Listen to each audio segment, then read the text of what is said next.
Let's look at the lab topology, right? So we have two XSI hosts, XSI host 1 and XSI host 2, and we have two VMs.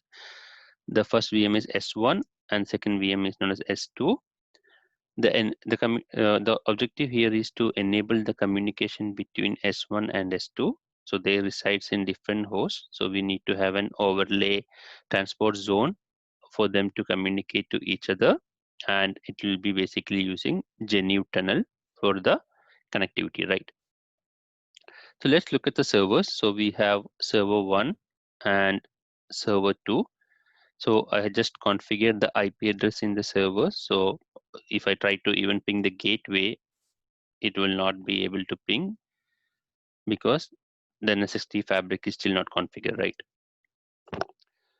So we'll go to the vSender first and check the vSender port, the distributed switch, right? So if I check the distributed switch, I can see that there is no logical segment or port groups created here, right? So these are all existing one. So I will go to the NSXT manager and I need to configure what we call as T1 router for enabling the communication between these two segments, right? So in NSXT fabric, the T1 router is always used to enable the communication between segments within a same tenant, right? So in this example, we'll be using T1 gateway, right? So to configure the T1 router, you need to go to networking and select the T1 gateway or the T1 gateway, and then just select the add T1 gateway tab and add, let's say for the customer one, I have this as T1 router, right? And when I want to communicate to the outside world, then I need to associate this with the tier 2 router. But for this example, it's just between the segments, so we leave it.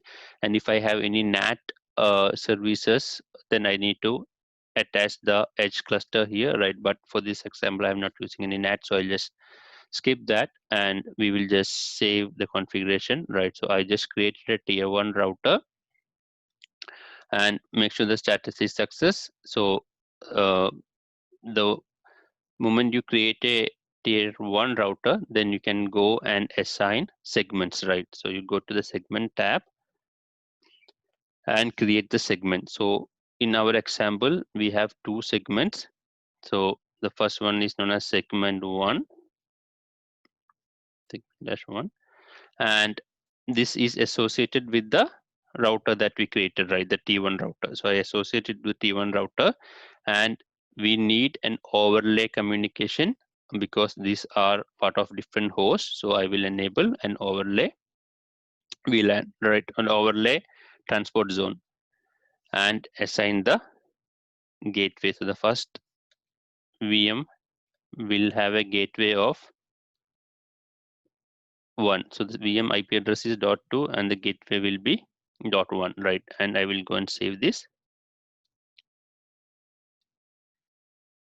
And I need to create one more segment, right?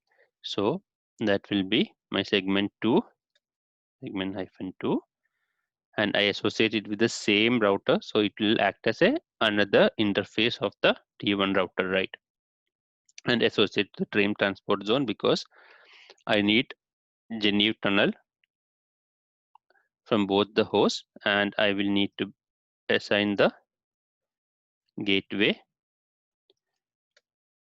for this segment, right? And I will go and save it, make sure that admin status is up. So now I have two segments, segment 1 and segment 2. They are associated to the tier 1 router that I created for customer 1, and both are in overlay transport zone and have the IP addresses, right? So if I go to the tier 1 router back, I can see that, okay, there is two logical segments created, and I can see the segments that I have created, right? So it's 10.0.0.1 and 11.0.0.0.1. So now if I go back to the vSender, I can see that these two segments will be created in the logical segment as a port group, right? Segment 1 and segment 2. So all I need to do is go back to the VM and associate it with the correct port group, right?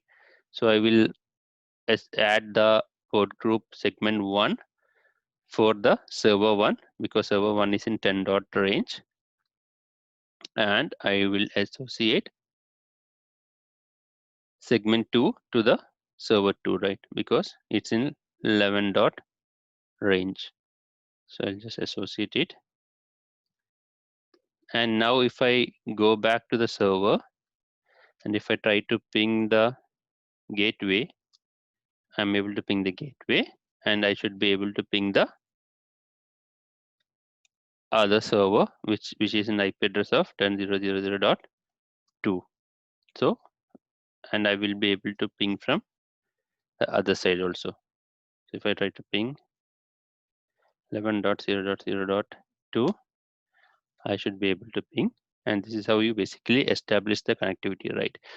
Now you can also go to the NSXT manager and check the topology, right? So if you see the topology, you can see that you have two VMs, S1, which is part of segment 1, which is connect in the range of 10.0.0.0/0 segment, right? And the gateway is 10.0.0.0.1, which is part of the tier 1 router, and same for the segment 2, right? And that's how they enable the communication. So for enabling the communication between two segments within the same tenant, this is how you do that. Thank you.